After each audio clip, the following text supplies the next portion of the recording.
ምትኻሉ ተገሊጾም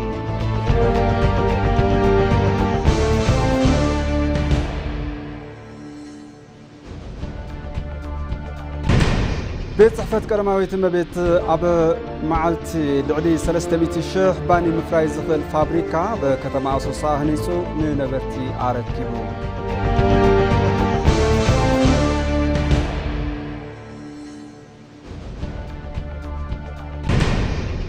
ካብ ዜና ወጻኢ ኣሜሪካ ብልዕሊ ሩስያ ማዕቐብ ዘንበረት እንትትከውን ዩክሬን ድማ ተወሳኺ ወታደራዊ ሓገዝ ከም እትህብ ገሊጻ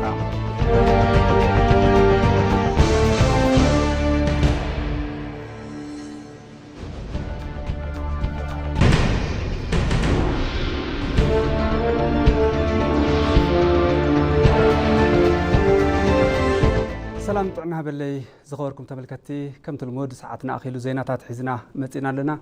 زيناتات ندام رح خبركم تنحنا برهم في الساية فلما نب حصرت زيناتات كحلف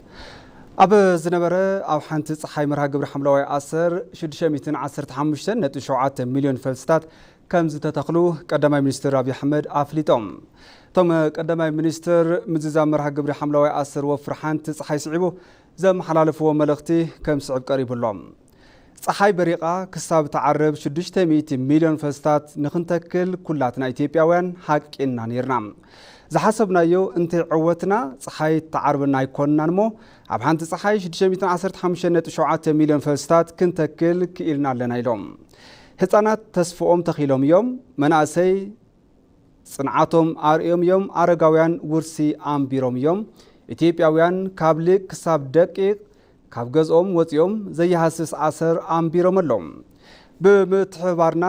ብምጽናዕናን ኣብ ካልእ ክፋል ዓለም ኣብ ሓንቲ ፀሓይ ዘይተገብረ ንሕና ኢትዮጵያውያን ግን ጌርናዮ ኣለና ኢሎም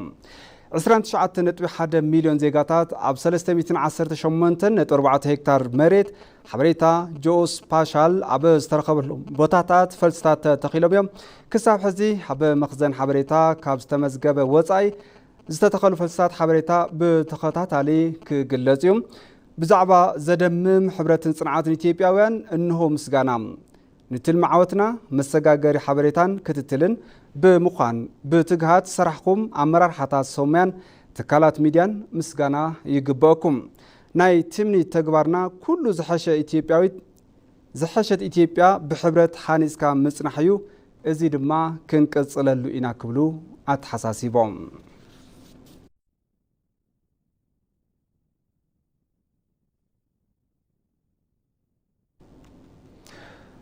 ኤጀንሲ ልምዓት ሕብረት ኣፍሪካ ኣብ ዝተፈላለዩ ጉዳያት ምስ ኢትዮጵያ ክሰርሕ ከም ዝደሊ ኣፍሊጡ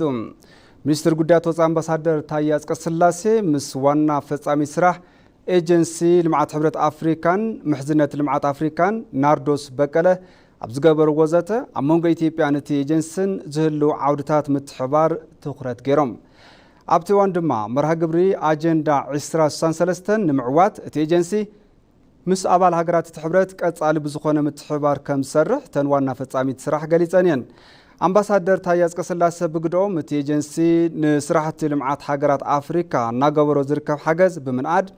ኣጠናኺሩ ንክቕጽል ምሕታቶም ካብቲ ሚኒስትር ዝረኸብናዮ ሓበሬታ የረድም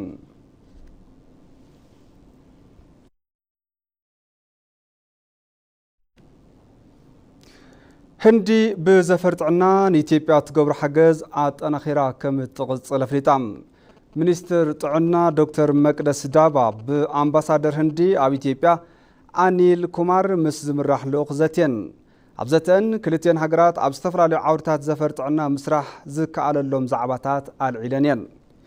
ሚኒስትር ጥዕና ዶክተር መቅደስ ኢትዮጵያን ህንድን ብዘፈር ብዙሕ ዘለውን ርክብ ነዊሕ ግዜ ዘቁፀረ ምዃኑ ዘዘኻኽራ እንትኾና ኣብ ዘፈርጥዕና ዘሎ ምትሕባር ዝያዳ ዝተባባዕ ምዃኑ ገሊፀን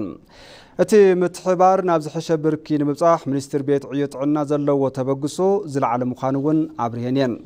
ናውቲ ሕክምና ኣብ ውሽጢ ዓዲ ንምፍራይ ኣብ ዝግበር ጻዕሪ ትካላት ህንዲ ብንቕሓት ክሳተፋ እተን ሚኒስትር መፀዋዕታ ኣቕሪበን ኣምባሳደር ኣኒል ኩማር ብወገኖም ኣብ ፍሉጣት ዩኒቨርሲታት ህንዲ ንሰሙያ ጥዕና ኢትዮጵያ ስልጠናታት ንምሃብ መንግስቲ ህንዲ ቅድመ ምድላዋት ይውግን ምህላው ኣብቲ ዘተሓቢሮም እዮም ሰብ ሰራሕ ክፍሊ ሰብነት ንጉዳት ኣካል ዜጋታት ኢትዮጵያ ሓገዝ እናገበረ ምጽንሑ ብምዝኽኻር ኣብ ቀጻሊ እዚ ተጠናኺሩ ከም ዝቕጽል ኣፍሊጦም ኣሎም ሰውልቂ ሃፍትንዲ ናብ ኢትዮጵያ ብምምጻእ መገልገሊ ናውቲ ሕክምና መድሓኒታትን እታወታትን ምፍራይ ኣብ ዝከኣለሉ ዛዕባ ኣድሂቦም ምይይጥ ከም ዘካይዱ ምሕባሮም ድማ ካብቲ ሚኒስትር ዝረኸብናይ ሓበሬታ የረድእ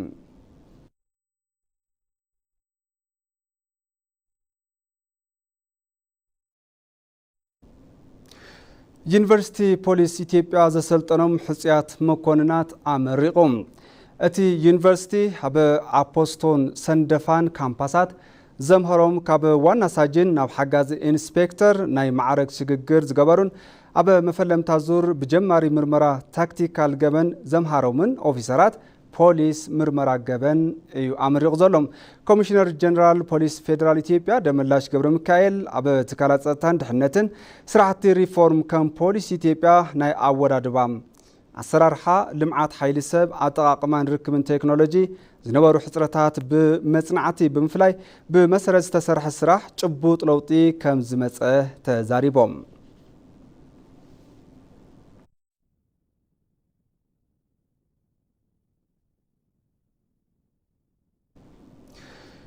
ክልል ጋምቤላ ሰላማ ዝተረጋገጸን ማእኸል ልምዓትን ኮይና ንኽትቅጽል መንግስቲ ትኹረት ሂቡ ከም ዝሰርሕ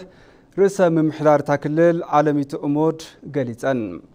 ንክልል ጋምቤላ ከም መሓድራ ኣብ ቀረባ እዋን ዝተመረጻ ሓደሽቲ ኣመራርሓታት ዝድግፍ ሰላማዊ ሰልፊ ኣብ ከተማ ጋምቤላን ዝተፈላለዩ ወረዳታትን ተኻይዱ ርእሰ ምምሕዳር እታ ክልል ኣለሚቱ እሞድ ኣብ ከተማ ጋምቤላ ብዝነበረ ሰልፊ ተረኺበን ኣብ ዘመሓላለፎ መልእኽቲ ህዝቢ ነቶም ሓደሽቲ መራሕቲ ኣኽቢሩ ብምቕባል ሰላሙ ባዕሉ ከረጋግጽ ምኽኣሉ ክምስገን ይግባእ ኢለን ህዝቢ እቲ ክልል ሰላሙ ከረጋግጽ እንተኽኢሉ ድማ እቲ ሓዱሽ ኣመራርሓ ሕቶ ልምዓት ህዝቢ ብዝኽኣሎ ዓቕሚ ንምምላስ ተዳልዩ እዩ ምባለን ካብ ቢሮ ኮሚኒኬሽን እታ ክልል ዝተረኸበ ሓበሬታ የረድእ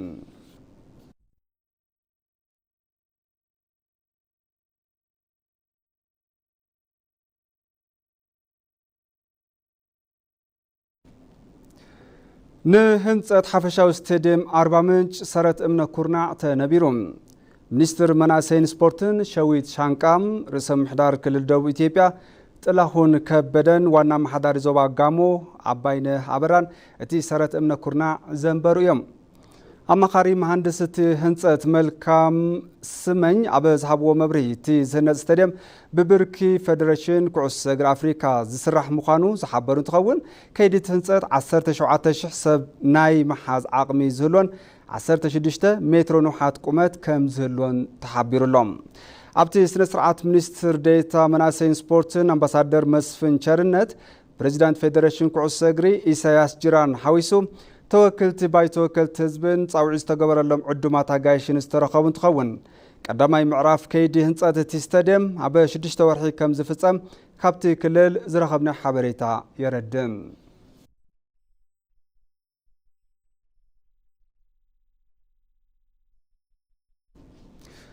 በዓል ኣሸንዳ ምክንያት ብምግባር ዝተሰናደአ ኤግዚቢሽን ዓውደ ርኢን ኣብ ከተማ መቐለ ተኸፊቱ ስሩሑ የሳልጠሎም ኣብቲ ኤግዚቢሽን ካብ ዝተፈላለዩ ከባቢታት ዝመፁ ልዕሊ 50 ዝኾኑ ነጋዶ ስራሕቲ ምልላይ የካይደሎም እቲ ኤግዚቢሽን ብማሕበር ደቂ ኣንስትዮን ቢሮ ባህልን ቱሪዝምን ትግራይ ብምትሕባር ዝተዳለወ ከም ዝኾነን ንመሸጣ ዝውዕሉ ናውቲ ኤሌክትሮኒክስን ኣልባሳት ዓለባን ዝሓዘ እዩ ንበዓል ኣሸንዳ ምክንያት ብምግባር ዝተኸፈተ ባዛርን ዓውደ ርኢን ንክልተ ሰሙን ዝኣክል ክፉት ኮይኑ ከም ዝጸንሕ ተገሊጹሎም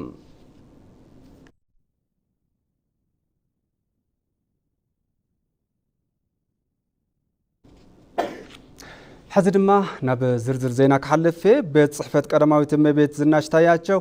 ኣብ መዓልቲ ልዕሊ 300,000 ባኒ ምፍራይ ዝኽእል ፋብሪካ ኣብ ከተማ ኣሶሳ ኣህኒጹ ንነበርቲ ረኪብሎ ንጸብጻብ ተመስገን ሽፈራው ዳሃብያሲን ኣብ ቤኒሻንጉል ጉሙዝ መርሃ ግብሪ ምትካል ፈልሲ ዝነበሩ ቀዳማይ ሚኒስተር ዶክተር አብይ አሕመድ ትማሊ ጎና ጎኒ ትመርሃ ግብሪ ቤት ጽሕፈት ቀዳማዊት እመቤት ዝናሽ ታያቸው ንነበርት ከተማ ኣሶሳ ዘህነጸው ፋብሪካ ባኒ መሪቆም ከፊቶም እዮም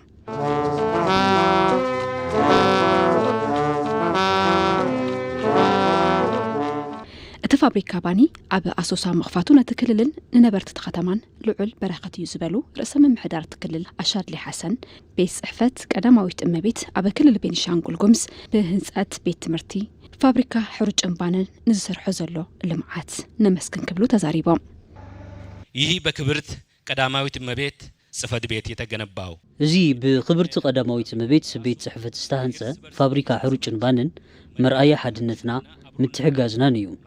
ቤት ጽሕፈት ክብርቲ ቀዳማዊት እመቤት ቅድም ክብል ኣብ ዞባ ኣሶሳ ወረዳ ጉራ ቤት ትምህርቲ ኻላይ ብርኪ ከምኡ እውን ኣብ ዞባ መተከል ወረዳ ማንዱራ ኻላይ ብርኪ ቤት ትምህርቲ ብምህናጽ ንወለዶን ንሃገርን ብጭቡጥ ምሕዝነቱ ለረጋገጸ ብህዝብታት ክልልና ኣብ ልቢ ዘይሃስስ ኣሰር ዘንበረ ንወለዶ ዝንገር ተግባር ዝፈጸመ ብምዃኑ በዘጋጣሚ እዚ ንክብርቲ ቀዳማዊት እመቤትን ንቤት ጽሕፈተን ዘለና ክብርን ናዕዳን ብሽም ህዝብን ባዕለይን ክገልጽ ይደሊ። ኣብ ከተማ ኣሶሳ ዝተሰርሐ ፋብሪካ ባኒ ልዕሊ 300,000 ባኒ ኣብ መዓልቲ ምፍራይ ከም ዝኽእል ዝገለጹ ነቲ ፋብሪካ መሪቆም ዝኸፈቱ ቀዳማይ ሚኒስተር አብይ አሕመድ እዚ ንህይወት ነበርቲ ከተማ ትርጉም ዘለዎ ስራሕ ኢሎም በቀን 300,000 ዳቦ መጋገር የሚችል ኣብ መዓልቲ 300,000 ባኒ ምስንካት ልኽእል ልዕሊ 400 ኩንታል ሕሩጭ ምጥሓን ልኽእል ንከተማ ኣሶሳ ቀረብ ምግቢ ቀሊል ዘይበሃል እጃም ለበርክት ፋብሪካ እዩ። ኣብ ዞባ ቤኒሻንጉል ኣሶሳ ከምዚ ዝበለ ፋብሪካ ምትካሉ ንተምሃሮ ቆልዑት ንሰራሕተኛታት ኣዝዩ ልጠቅም ብምዃኑ እንኳዕ ደስ በለኩም ደስ በለና። ቤት ጽሕፈት ቀዳማዊት እመቤት ኣብ ዝሓለፉ 6 ዓመታት ኣብ ኩለን ክልላት ቤት ትምህርቲ ፋብሪካታት ባንን ብዘይ በጀት መንግስቲ ሃኒጹ ምርከቡ ዝገለጹቶም ቀዳማይ ሚኒስተር እዚ ዝነኣድ ስራሕ እዩ ክብሉ ተዛሪቦም። ባለፉት 5 ዓመታት በቀዳማዊት እመቤት ዝናሽ ታያቸው ኣብ ዝሓለፈ 5 ዓመታት ብቤት ጽሕፈት ቀዳማዊት እመቤት ዝናሽ ታያቸው ልህነጹ ህንጸታት ናብ ኩሉ ክልል ንምብጻሕ ጻዕሪ ተገይሩ እዩ። 12 ፋብሪካታት ባን ሃኒጹ ንግልጋሎት ምውዓል ብቀሊሉ ልረኣይ ይኾነን። ቤት ጽሕፈት ቀዳማዊት እመቤት ንዝሓለፉ 5 ዓመታት ካብ መንግስቲ በጀት ተመዲቡሉ ኣይፈልጥን። ካብ ልተፈላለዩ ሓገዝቲ ኣካላት ብዝርከብ ገንዘብ ብሽያጥ መጽሕፍቲ ንህዝበን ብምግልጋለን ምስጋና ይግበአን። ኣነ እውን ኩርዓት ይስምዐኒ ዕድመን ጥዕናን ክህበኪ ይምነ። ንዕውትነት እቲ ፕሮጀክት ቤት ጽሕፈት ቀዳማዊት እመቤት ዝሰርሑን ዘለው ሰብ ሃፍትን ትካላትን ዘመስገኑ ቀዳማይ ሚኒስተር አብይ ኩላና ዘለና ሃፍቲ ኣተሓባቢርና ንሃገርናን ልምዓት ክልልናን ክንጥቀመሉ ይግባእ ኢሎም በተገኘው አጋጣሚ ሁሉ የምናገኘውን ሀብት የምናገኘውን ጊዜ ብዝተረኽበ አጋጣሚ ንረኽቦ ሃፍቲ ግዘ ብተኣማንነት ንህዝብና ብምውዓል ዕቤት ሃገርና ንምርግጋጽ ተሳትፎ ኩሉ ይሓትት። ቤኒሻንጉል ጉሙዝ ብሃፍትን ስፍሓትን ዝሓሸ እዩ። ከም ክልል ከባቢኹም ክተልምዑ ይግባእ። ተሓባቢርና ነልምዕ፣ ሰላምና ንሓልው። ፈጣሪ ህዝብና ይባርኽ፣ ቀዳማዊት እመቤት እውን ይባርኽ። ቀዳማዊት እመቤት ዝናሽ ታያቸው በህንጸት እቲ ፕሮጀክት ብጽሒት ንዝነበሮም አካላት ኣፍልጦ ዝሃባ እንትኾን ክልል ቤኒሻንጉል ጉሙዝ እውን ንቀዳማዊት እመቤት ዝናሽ ታያቸው ውህብቶ ምስጋና ኣበርኪቱ እዩ። በብርኪ ክልል 53,000 ሄክታር መሬት ብሰናይ ሓጋዩ ስርዓት ጠልም ዕቃብን ምሕዋይ ሃፍቲ ተፈጥሮን ከም ዝተወገነ ቢሮ ሕርሻን ሃፍቲ ተፈጥሮን ክልል ትግራይ ኣፍሊጡ። ኣብ ምሕዋይ ሃፍቲ ተፈጥሮ ለብዘበን ብርክዝ በለ ህዝቢ ከም ዝተሳተፈ እውን ተገሊጹሎም። ፍሳ መብራቱ ዝርዝር ኣለዎ። ብዝተፈላለዩ ምኽንያታት ተሓሲዩ ዝጸንሐ ሃፍቲ ተፈጥሮ ንምሕዋይ ክረምታዊ ምትካል ፈልሲ ልዑል እጃም ዋላ እንተሃለዎ ትልሚተ ተሒዙ ፈልሲ መረባሕን ቅድመ ምድላው ገጸ መሬትን ድመሓገዝቲ ተግባራት ምዃኖም ተገሊጹ። እዚ መሰረት ምግባር ብምኽንያት ኩናት ተቋሪጹ ዝጸንሐ ዕቀባ ሓመድን ማይን ሎም ዓመት ብስፍሓት ከም ዝተሳለጠ ኣብ ወረዳ ደጉዓ ተንቤን ኣመሓዳሪ ጣብያ ሰረት ገብረ ኢየሱስ ገብሩ ገሊጹ። ኣብ ልምዓት ደኒ ጉራጉሳ ዝተገበረ ርብርብ ኣብ ካልኦት ከባብታት ከም ዝድገም ድማ ወሲኹ ተዛሪቡ። ኣብ ዝሓለፈ ዓመትን ሎም ዓመትን ከዓ ናይ ዕቃ ሓመድ ማይ ብስፍሓት ኣብ ዝኸባቢ ሰፊሕ ዝኾነ ናይ ዕቃ ሓመድ ማይ ስራሕቲ ተሰሪሑ ምርግጽ ኣብ ዝጣብያና ናይ 4 ቁሸት ኣለዋና ናይ 4 ቁሸት ህዝቢ ምስ ህዝቢ ዘቲና ተራዳዲና ኣብ ሓደ መፋስ እዚ ብላዕሊ ክንዓጽ ኣለና ዝብል ተራዳዲና ዓጺና እውን ጠቕላላ ንዝኸባቢ ዘሎ ናይ ሄክታር እውን ማእኸል ዝገበረ ያው ናይ ዕቃ ሓመድ ማይ ስራሕቲ ብሰፊሑ ዓብይ ናይ ምልዓ ስራሕቲ ተሰሪሑ ናይ ዕቃ ሓመድ ማይ ሰፊሕ ዝኾነ ሄክታር እዩ ተሸፊን ዘለው እዚ ማለት እዩ። ኣብቲ ወረዳ ቁሸት እንዳ ማርያም ዝርከብ ልምዓት ተፋሰስ ኣብነታዊ ምሕዋይ ከባቢ ኮይኑ ንኽዘልቕ ዕቀባ ሓመድን ማይን ምስ ስራሕቲ ስነ ህይወታዊ ክትኣሳሰር ከም ዝግባእ ኣብቲ ጣብያ ሓላፊ ማሕበራዊ ጉዳይ ማዕረግ ኣረጋይ ገሊጹ 98,618 ፈልሲ ኣብቲ ቦታ ንኽተኽሉ ትልሚ ሒዞም 73,768 ፈልሲ ምትካለም እውን ወሲኹ ኣብሪሁ መጀመርያ ያው ማይ ሓመድ ዕቀባ እዩ ተኻይዶ እዚ ብርክት ዝበለ ማይ ሓመድ ዕቀባ ተኻይዱ ብድሕሪኡ ላ ምንታይ ኢና መጺና ትልሚ ኢኻ ትሕዝ ትልሚ እዩ ዘቐድም ንዙ ማይ ሓመድ ዕቀባ ዝዓቀውናዮ ዝገደውናዮ ቦታ እዚ ብምሉእ ክንደይ ዝኸውን ጉድጓድ ኢና ክነዳሉ ዝብል ይመጽዩ ያው 98,618 ክንተክል ኢና ኢና ትልሚ ሒዝና ነርና ውዚ ብደረጃት ዝነበረና ዝገመትናዮ ማለት እዩ ካብዚ ከዓ 73,768 ፈልሲ ኣብዚ ዓሪፉ እዩ ማለት እዩ منبر حملة أسر نصبح زبالة يكون زبالوتهم وحب طريقته بفلاي مناسي بملع عقمهم كساتفوا بمقبار زي تحسبها قراو خنا كل لا وشتون معوات سعري ناقبرهم وخانم حبيرهم سلازي زعق أحمد ما يستجد بزي أو أبلان ناون مجمرنا عق أحمد ما صراحة قنت أنا غرني النايل لأن توجسنا أنا خيرنا قاعة تخلك تكلل له تخيل قاعة تصدق له تلمنا مالتي بزيلك كعون تخيديو حدا ما نسي ندحر أو سرح ندحر علينا يخينا زحمق سرح يلن مهنياتو قلوت له أما نسي إذا ركبت قلوت خلاي نجر نهزوم مرأي نزقاري من نسيون مرأي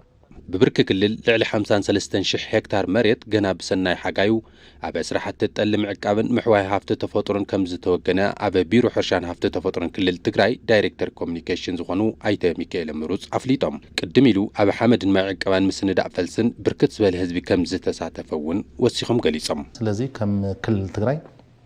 زحاش زنا مالت وهيلو يتفوركاست زر أمولو زمن نوع مسرة تجيرنا قدم كبرنا يطلع عقاب صراحتنا صراحنا مسئينا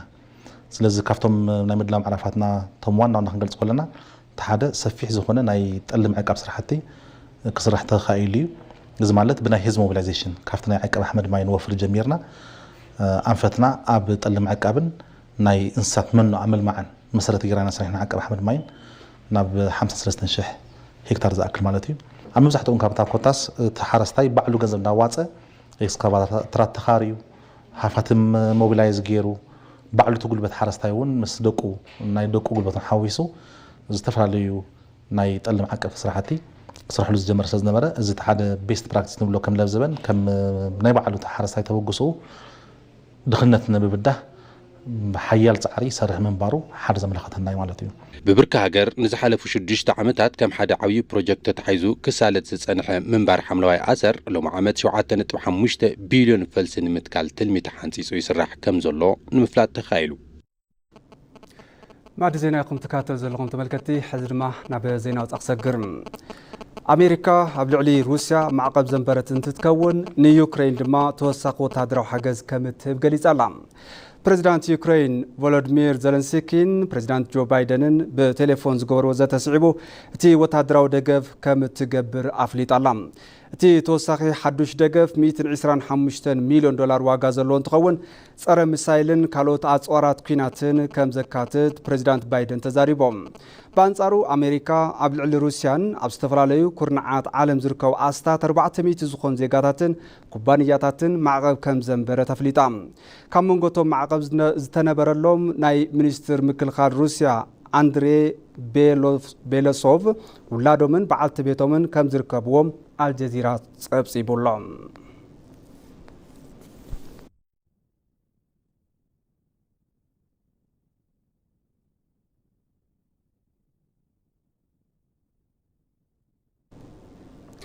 حزرما قند زيناتات زعلت كزخاخركم أب ملا هاجر أو حنت صحاي مرا قبر حملة واي آسر 615 مليون فلسطات كم ستقالوا تجلسون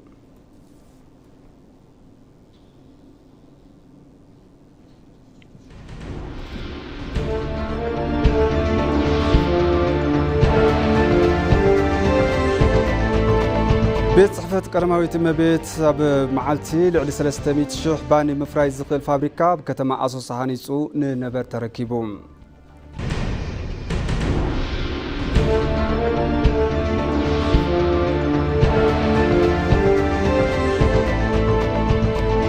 ወፃኢ ኣሜሪካ ኣብ ልዕሊ ሩስያ ማዕቀብ ዘንበረት እንትትከውን ንዩክሬን ድማ ተወሳኺ ወታደራዊ ሓገዝ ከምትህብ ገሊጻ።